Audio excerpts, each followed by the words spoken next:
One of my favorite sandwiches has always been a French dip, but I'm not particularly happy with the carb hit that comes with the baguette or the various breads that those are usually served on. But I love the beefiness and dipping it in the au jus and the amazing flavors that go along with eating a classic French dip. So I'm going to show you guys how we do it without the carb hit, and I'm actually going to use a cut of beef that probably very few of you have ever seen used this way.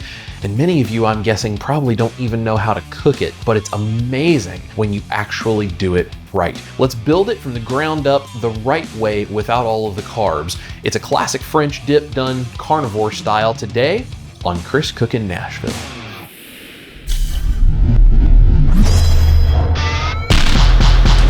So this is the beef shank that I'm going to be cooking, or ossobuco.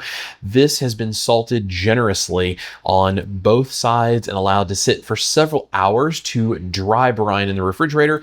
I then took it out and we're going to let it sit at room temperature for 60 minutes or so before we start to cook it. Because when it's cold and it hits heat, those meat fibers instantly seize on the outside and it creates a little bit more toughness than we would really like. So we're gonna let these sit at room temperature for about 60 minutes and then we're going to aggressively sear on both sides. I've got my Dutch oven up to temperature. I'm gonna go ahead and sear these brown on both sides. We'll then remove the beef shanks and we'll talk about building flavor.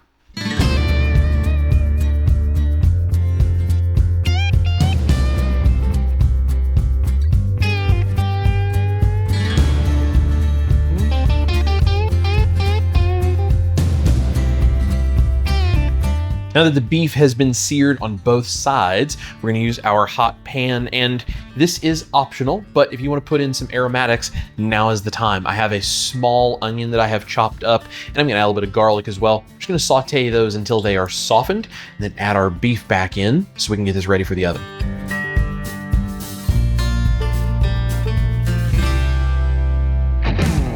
Our onions are cooked until soft and beginning to caramelize. I'm gonna go ahead and add in some garlic now, and we don't burn it. And we're gonna stir that around, cook that just for a couple of minutes, and then we're gonna add our beef broth and cook anything that may be stuck to the bottom of the pan up into the liquid.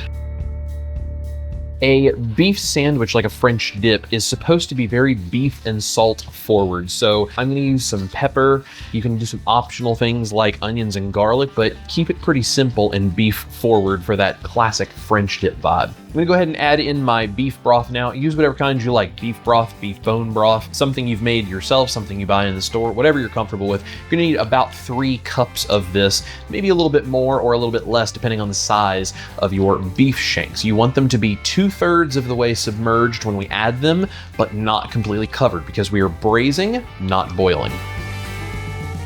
So I'm just scraping the bottom of the Dutch oven, making sure any bits of beef or onion or garlic that may have been cooked to the bottom of the pan are cooked up into the liquid. That is the fond, it is pure flavor in the bottom of the pan. I'm going to go ahead and add the beef, bring this up to a light simmer, and then we cover it, put it in a 275-degree oven for 4 to 5 hours until it is falling apart and the bone is ready to pull right out of the center. And then I'll show you how we finish.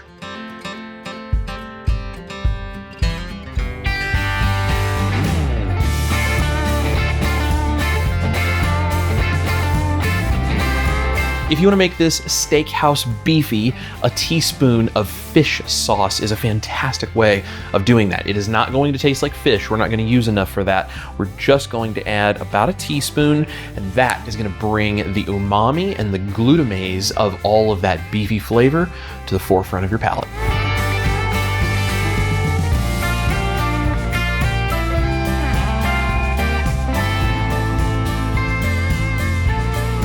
So we are here a week later. We were filming 2 videos simultaneously, and this just took a little longer to get done than I really wanted it to because I had to spend so much time doing something else for my other video. But the best thing about this recipe is you can make it ahead of time, you can refrigerate it, you can even refrigerate it in the pan, or you can freeze it, and you can reheat it on a very low heat, and then you can finish it. I'm going to show you exactly how to do that. So we're bringing this up to temperature because this has been in the refrigerator and it is solid right now because of all the collagen and the fat in it.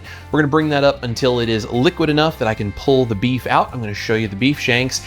And in the meantime, we have to have some bread to serve this on. So I'm going to show you how we use my carnivore bread and turn it into a hoagie bun. So we need to be able to turn our bread into a hoagie bun type of shape for our French dip sandwich. Now you can totally get those molds. I've used them in previous videos. However, if you don't have one of those, it's annoying if you're trying to figure out how to make this and you just don't have the ability to do so. So I'm going to show you how to take a piece of parchment paper and a stapler, and we're going to make our own bread mold. This one's pretty wild. Watch this. So first things first, we need to create our channel down the center. So you're going to take your long edge of your parchment paper and we're going to fold it not all the way over. We're going to leave a little space right here, a little more than 2/3 of the way, and we're going to crease, turn it around, unfold that side, and we're going to do the exact same thing from this side. And that's going to create a channel of support down the center. Now we're going to take our end. So we're going to turn it long ways so we can get the short end. So we're going to take the corner here, we're going to fold it not to the first line, to the second. And we're going to crease here. Do the same thing to this other corner. So now we're going to fold the first corner back, fold the second corner on top of it, just like this. And then we're going to take this new corner we've created here and we're going to fold it up and over about halfway. And that's what's going to create the end of our mold. Now, if these little pieces here are in the way, you can fold them back over one at a time to get them out of the way, because we're going to hold all of these pieces together like this and come in with a stapler and staple them all together just like that. Now we're going to spin this around. We're going to do the exact same thing on the other end.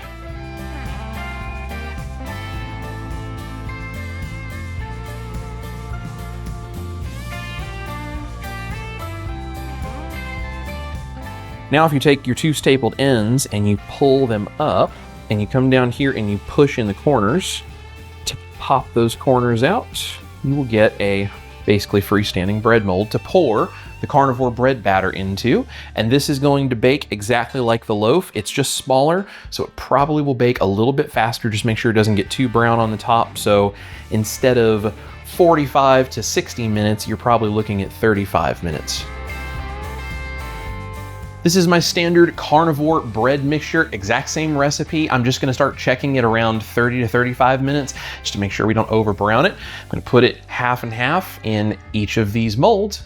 It goes into a 325-degree oven, the same as my regular bread. I will link my bread video with that recipe card in its description box down below in the description box of this video. Let's go ahead and make some carnivore hoagies.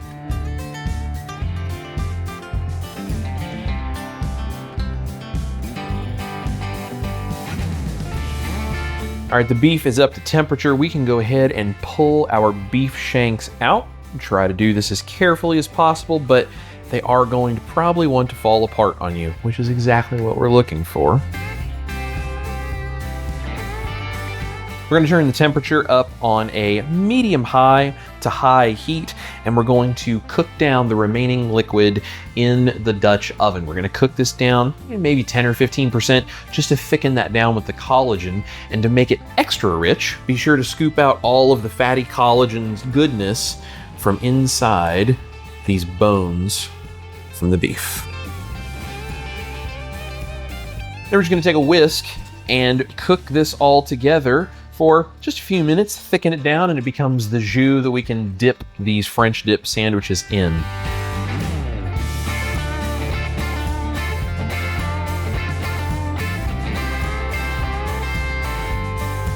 This liquid is going to become very thick and very rich because of all of the collagen that has cooked out of the beef shanks, and of course that marrow that we pulled out of those bones. The meat should be easy enough to smash it with a spoon, and that's exactly what we have. So we're gonna break that up and get rid of those bones. We're gonna serve it on this incredible carnivore bread that I made. Looks fantastic. We're gonna slice that open, put the meat on it. We're going to add a little bit of my spreadable butter mayo and serve it alongside this thickened jus for Ash to give it a taste test and tell you guys what she thinks.